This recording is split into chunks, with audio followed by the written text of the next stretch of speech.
Nous sommes aujourd'hui le jeudi 8 février 2018 et nous continuons notre cours commencé la semaine dernière. En principe, on tient le rythme, pour l'instant, tous les cas d'une fois par semaine, le jeudi, avec très certainement des hauts et des bas, parce que, comme vous le savez, comme je ne cesse de l'enseigner, seul le maître du monde est propriétaire du temps et de l'espace. Quant à nous, on fait des projets et on prie pour pouvoir les réaliser, mais entre la prière et la réalisation, il y a toujours l'intervention d'Hachem qui fait que les choses, heureusement, ne fonctionnent pas toujours comme on le voudrait. C'est ce qui nous permet de nous rappeler que nous ne sommes que des êtres humains. Quoi qu'il en soit, nous avons commencé la semaine dernière une série de cours. Il y a le premier cours sur la construction ou la reconstruction de l'identité adamique à partir de textes du Zohar. Et je vais faire un bref résumé, comme je le fais dans tous mes cours, surtout après une semaine d'interruption, pour que l'on puisse mieux avancer. On avait vu que le Zohar posait lui-même la question « Qu'est-ce que l'homme, finalement ?» Surtout que dans le nom « homme », en hébreu « Adam », il y a une allusion à la question « ma », puisque c'est la même valeur numérique. Quand on prend les lettres du mot Adam, on a la valeur numérique 45, qui est aussi la valeur numérique d'un autre mot en hébreu, qui est le questionnement ma. C'est intéressant de voir que finalement, dans l'identité, dans le nom de l'homme, se trouve la question quoi ? C'est-à-dire, qu'est-ce que l'homme finalement ? L'homme lui-même se pose la question. Je crois que j'avais rapporté un autre texte du Talmud, qui dit que l'homme s'appelle, en araméen cette fois-ci, Mevae, celui qui se questionne, celui qui questionne. Et le Zohar, effectivement, avait répondu que la question est une bonne question, parce que ce secret n'est révélé qu'à ceux qui craignent Hachem. Alors déjà, dans la réponse du Zohar, en rapportant ce verset, on voit effectivement que comprendre l'identité de l'homme est un secret, ça veut dire que ce n'est pas quelque chose d'évident. Effectivement, depuis que l'homme est l'homme, toutes les civilisations, toutes les religions, toutes les philosophies ont cherché à comprendre et à définir l'homme. C'est ce qui a construit l'histoire. Finalement, l'histoire s'est construite sur toutes ces définitions de l'homme, à partir de toutes ces définitions de l'homme. Et c'est pour ça que l'histoire, finalement, est aussi catastrophique. J'exagère, il n'y a pas que du mal, mais en tous les cas, c'est la raison pour laquelle il y a eu tellement de catastrophes. Parce que toutes les définitions apportées à l'identité de l'homme étaient fausses et automatiquement les idéologies, les religions, les civilisations étaient fausses et n'ont amené que des malheurs. C'est la raison pour laquelle le Zohar nous dit c'est un sod, c'est un secret. Sod Hachem. Et seul Hachem, chaque mot de ce verset est important, chaque mot de la réponse du Zohar est important. Sod Hachem, c'est un secret que seul Hachem lui-même peut révéler à l'homme. Et pas à n'importe quel homme, les Yirehav, à ceux qui craignent Hachem. Comme j'avais expliqué dans ce cours, c'est-à-dire que l'identité de l'homme est liée d'une certaine manière, l'identité de l'homme est liée donc à cette réponse reçue par Hachem, mais à condition que ta relation, que ton approche d'Hachem soit une approche qui est celle de la crainte plus que l'amour ou plus que la foi. Comme on le sait, juste un instant, excusez-moi, on est en direct, mais c'est pas grave, j'ai oublié d'éteindre mon téléphone et ça me perturbe. En tous les cas, comme on le sait très très schématiquement, il y a trois approches possibles du divin. Ça par contre, je ne l'ai pas vraiment expliqué dans le dernier cours. Donc là, on peut dire qu'on commence le cours.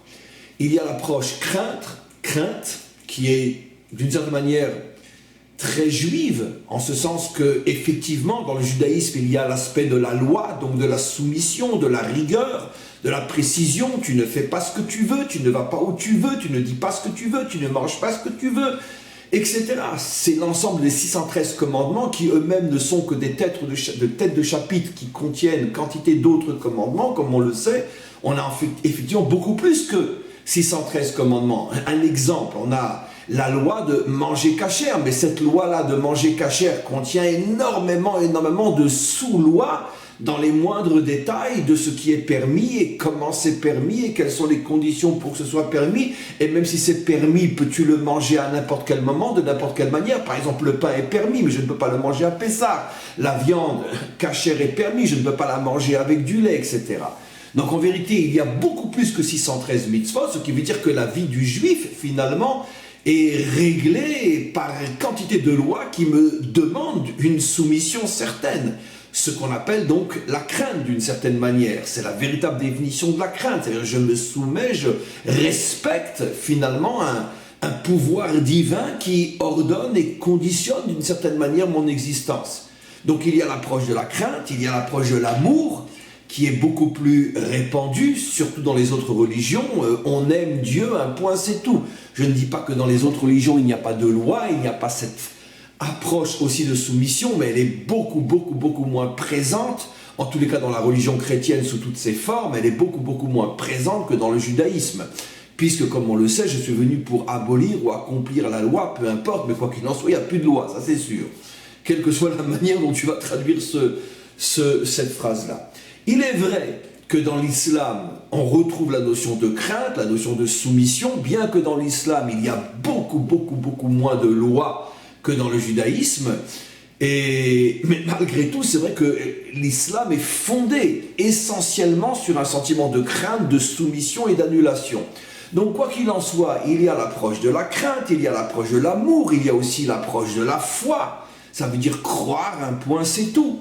Il y a l'approche du dogme, qui n'a rien à voir avec la loi, parce que malgré tout, la loi est, on pourrait dire, en grande partie, peut être comprise, étudiée, et on peut réfléchir. La preuve, le Talmud, la preuve, tous les livres de codification de la loi, qui finalement permettent à celui qui se soumet à la loi d'avoir un minimum et plus encore de compréhension, de ne pas se soumettre bêtement comme un animal, comme un mouton, comme un chien devant son maître, comme un robot, c'est comme ça, un point, c'est tout. Donc le dogme n'a rien à voir avec la loi. Je suis partenaire, je suis associé dans l'accomplissement de la loi, en ce sens que nos maîtres nous ont enseigné, nous ont transmis des enseignements qui nous permettent justement de comprendre et de participer. Le dogme est une approche encore très différente où je me soumets sans comprendre, je ne cherche pas à comprendre, je n'ai pas le droit de comprendre, il m'est interdit de comprendre. Donc globalement, j'ai parlé des différentes approches possibles du religieux, de la religion, de la spiritualité, la crainte liée à la loi, l'amour, la foi, le dogme, etc. Et donc, c'est très important et très intéressant de voir que finalement, parmi toutes ces approches, le Zohar ramène un verset qui dit que si tu veux comprendre ce qu'est l'homme, il faut que ça passe bien sûr par Hachem, mais ça ne sera révélé qu'à ceux qui ont l'approche de la crainte. Donc d'une certaine manière liée à la loi. Alors bien évidemment, ceux qui m'écoutent, comme ce cours s'adresse essentiellement à des non-juifs, ceux qui m'écoutent vont évidemment se poser la question, mais attends, mais on a parlé jusqu'à maintenant de la loi dans le cadre du judaïsme. En quoi ça nous concerne, nous les non-juifs? Avons-nous des lois? Avons-nous la possibilité de nous soumettre? Avons-nous la possibilité de, finalement, de vivre dans la crainte? À part la crainte de l'enfer et toutes ces bêtises-là. Quand je dis bêtises, en ce sens que je ne dis pas que l'enfer n'existe pas. En tout cas, pas tel qu'on en parle, mais certainement quelque chose existe qui ressemble à cela. Mais quand je dis que c'est une bêtise, ça signifie qu'on ne construit pas son attachement au maître du monde uniquement dans la peur de ce qui va nous arriver dans X années. C'est une fumisterie totale de construire une relation avec Hachem aujourd'hui sous prétexte que je veux la récompense du paradis ou je ne veux pas la punition de l'enfer. Il n'y a pas de plus grande hypocrisie, de plus grande superficialité que cette approche-là. Je dois construire ma relation avec Hachem aujourd'hui, au présent, en fonction de ce que aujourd'hui, au présent, ça m'apporte ou ça me fait perdre, selon que je le suive, que je l'accepte ou que je le refuse. C'est aujourd'hui que je dois comprendre la réalité, la constructivité ou l'aspect destructeur de la manière dont je me lie au maître du monde pour le bien ou pour le mal. Donc, revenons à la question évidemment qu'un non-juif peut poser, et ça va être l'essentiel du cours d'aujourd'hui. Je ne pense pas qu'on va beaucoup avancer dans le Zohar aujourd'hui. J'avais prévu donc cet aspect du cours aujourd'hui. Très bien.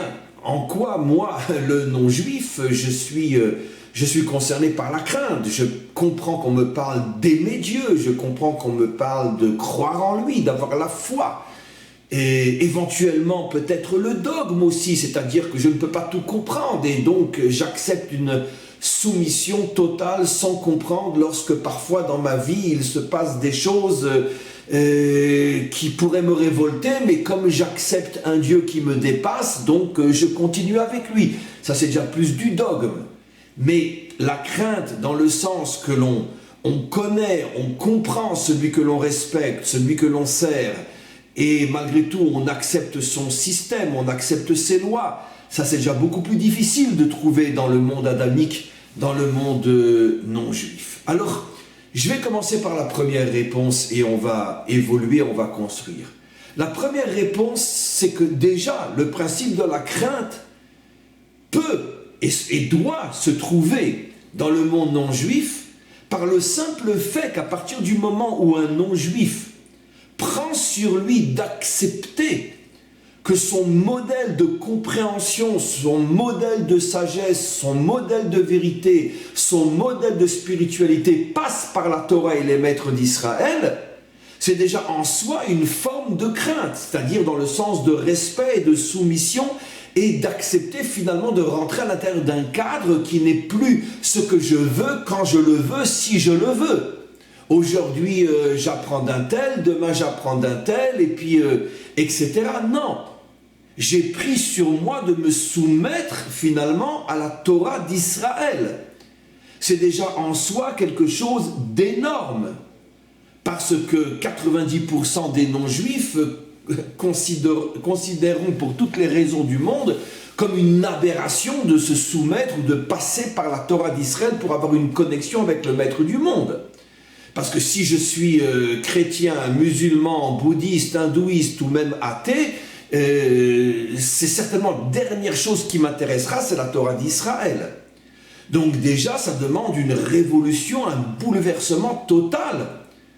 C'est-à-dire qu'encore une fois, ça ressemble de très très près à la vie d'un juif, qui lui est obligé, quand il se lève le matin, de passer par tel et tel acte avant de pouvoir commencer son activité personnelle, il doit prier, il doit mettre les tefilines, il doit etc. C'est-à-dire qu'il ne se lève pas quand il veut, comme il le veut, il ne fait pas ce qu'il veut, etc. Il y a tout un cadre qui m'oblige dès le moment où j'ouvre les yeux et qui va me suivre tout au long de la journée. Exactement de la même manière, d'une manière peut-être plus abstraite, parce que ça ne se manifeste pas pour l'instant par des actes concrets, mais déjà accepter que mon cerveau, que ma conscience, que mon âme n'aille plus ailleurs que dans le chemin de la Torah d'Israël, c'est déjà en soi une forme de crainte, dans le sens juif du terme, c'est-à-dire une sorte de soumission et de respect, d'accepter quelque chose d'autre que mon choix personnel. Ça, c'est déjà un premier point extrêmement important.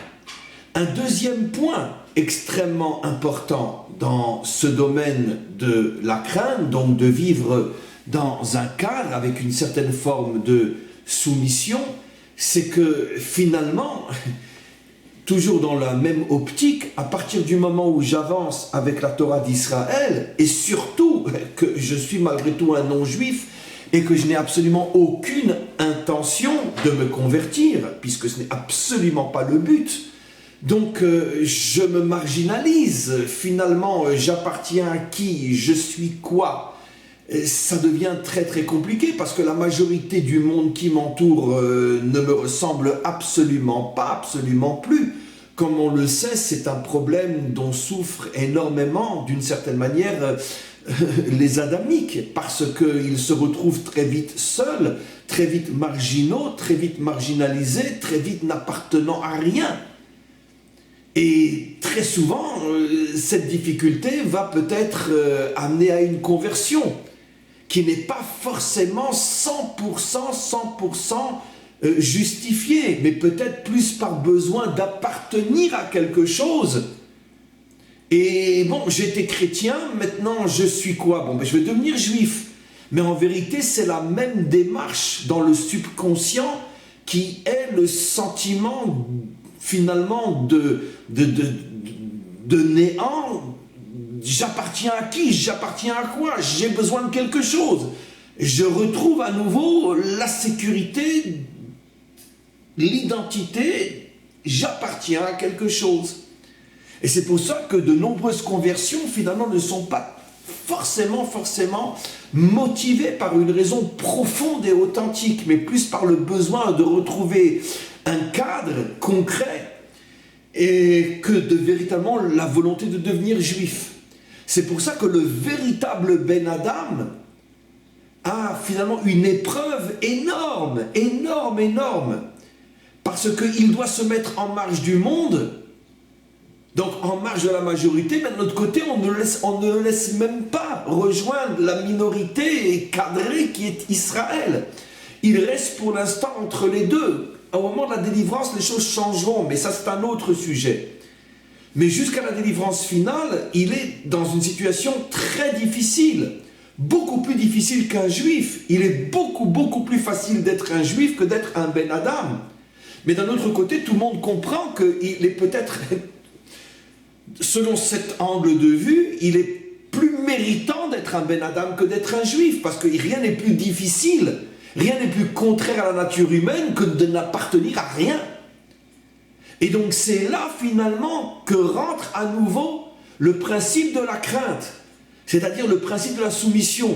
Maître du monde, je me soumets à ta volonté qui est que pour l'instant, je n'appartiens plus du tout aux normes et aux critères du monde qui m'entoure, mais je refuse de me persuader que je dois devenir juif, parce que dans mon fond intérieur, c'est plutôt la peur de n'être rien et nulle part qui me motive que la véritable volonté de devenir juif. Et j'ai pas envie d'être un hypocrite, j'ai pas envie d'être un menteur. Et c'est quelque chose que l'on constate effectivement, et j'en profite pour ouvrir le débat. Beaucoup de personnes qui se convertissent ne sont même pas conscientes elles-mêmes que leur motivation est plus une motivation de recherche de sécurité que de véritable adhésion à l'âme d'Israël.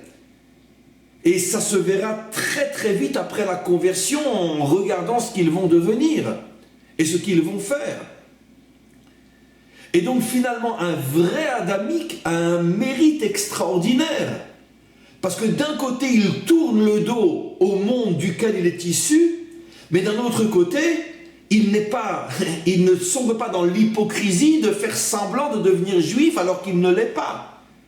Il reste finalement entre les deux mondes, et rien n'est plus difficile que ça. Il mérite véritablement louange et respect, un véritable adamique. C'est aussi d'une certaine manière le problème que nous avons aussi avec le noachisme, où là aussi, quantité de non-juifs n'iront pas jusqu'à la conversion, mais ont besoin de se retrouver dans une communauté sécurisée, sécurisante, qui va justement leur donner le sentiment que, waouh, ils appartiennent à quelque chose. Et c'est pour ça qu'aujourd'hui, c'est très dur de choisir la dimension adamique, parce qu'elle n'est pas suffisamment encore établie, reconnue. Et donc, le non-juif, s'il quitte le christianisme ou autre, il a besoin tout de suite de se retrouver dans une famille. Et si ce n'est pas devenir juif, alors il n'y a que le noachisme qui lui propose ça. Mais c'est toujours la même faiblesse, la même hypocrisie intérieure que finalement, je veux être tranquille. Et c'est pour ça que la dimension adamique a tellement de mal et a toujours eu tellement de mal depuis des millénaires à naître et à exister, parce que l'homme, dans sa nature profonde, a un mal fou à être nulle part et n'appartenir à rien. Et c'est là, encore une fois, que rentre véritablement la notion de crainte. Je me soumets à ton projet, maître du monde. J'attendrai patiemment que la dimension adamique se construise, Peut-être que dans ma génération, je ne le verrai pas. Peut-être que mes enfants ou mes petits-enfants, peut-être ça prendra encore 1 ou 2 ou 3 générations. Mais comme je l'ai dit il y a fort longtemps dans un autre cours, c'est comme ça qu'Abraham a commencé. Au sujet d'Abraham, nos maîtres disent « Echad aya Abraham », il était seul, il était unique. Il était seul et unique dans un monde qui était entièrement contre lui. Parce qu'il se marginalisait, parce qu'il allait à contre-courant. Et il était le seul parce que personne ne voulait suivre son chemin. Tous ceux qui l'approchaient, dès qu'ils comprenaient que s'attacher à lui, c'est continuer à vivre dans la marginalité, va savoir combien de décennies ou de siècles, tout de suite il faisait marche arrière. Et donc c'est le grand problème qu'a eu Abraham, et finalement sur 175 ans de vie, il ne lui est resté qu'un seul véritable élève, son propre fils, à qui il a transmis ce qu'il était, à son propre fils. Où sont tous les élèves d'Abraham? Comment se fait-il que la Torah ne nous dit pas qu'il avait une grande yeshiva, des centres d'études, des synagogues, des milliers d'élèves? Où sont ces élèves? 175 ans de vie, il ne lui reste que son fils. Mais pourtant, c'est évident que tout le monde devait être séduit par ses enseignements. Alors, où sont ces élèves? Eh bien, tout simplement, dès que ces élèves comprenaient que suivre Abraham, c'est se mettre en marge du monde, ils le lâchaient. Et finalement, le seul qui est resté accroché à lui, c'était son fils. Et son fils lui-même n'a pu transmettre sur ses 2 enfants qu'à un seul fils. Seul Yaakov a accepté de continuer d'être marginal. Et il faudra attendre 4 siècles jusqu'à ce que naît le peuple juif. Et le peuple juif lui-même, pourquoi il a tellement de mal à exister? Pourquoi très ou trop souvent ses plus grands ennemis sont précisément à l'intérieur du peuple juif? Comme malheureusement on le sait. Mais parce que de quoi souffre le juif? D'être constamment marginalisé. Il voudrait se fondre dans la majorité. Et c'est pour ça que les juifs se révoltent contre les juifs eux-mêmes. C'est-à-dire contre l'identité juive authentique qui fait de nous des marginaux. Ce que nous vivons en tant que peuple, le Ben Adam le vit en tant qu'individu. Et je n'ai pas de réponse, je n'ai pas de solution. Je n'ai qu'un seul mot. Sod Hashem le Yireav. C'est-à-dire, c'est ça la véritable crainte de se soumettre à quelque chose qui est extrêmement dur, de faire le choix de l'authenticité et de ne pas fuir et de ne pas chercher et de ne pas se fondre dans tous les systèmes sécurisants qui justement m'empêcheront de faire ce travail d'authenticité, de me construire réellement. C'est pour ça qu'il n'y a pas d'autre chemin pour devenir un non-juif construit que le chemin qui est celui que nous proposons, qui est l'identité, la dimension adamique. Parce que je ne vous promets pas la sécurité, je ne vous promets pas une grande famille dans laquelle on va tous vivre heureux, je vous promets uniquement de vous construire d'une manière authentique, d'une manière sincère, avec toutes les difficultés que cela implique, lorsque finalement on a du mal à se retrouver, à s'identifier à quelque chose de plus grand que nous-mêmes. Maintenant, évidemment, qu'au moment de la délivrance finale, l'identité adamique va triompher et elle se répandra partout dans le monde au niveau des 70 peuples. Mais là, ce sera la récompense que méritera tous ceux qui auront su vivre leur propre vie finalement dans cette solitude adamique qui me demande une soumission, une crainte totale devant le maître du monde. Voilà le message qui est dit ici. Et donc finalement la réponse est dans la question. Le mot Adam veut dire quoi? Et la réponse extraordinaire du Zohar: soumets-toi au projet divin. Et si tu te soumets au projet divin, finalement, tu arriveras à comprendre ce qu'est la dimension adamique. Et je conclus en expliquant tout simplement pourquoi.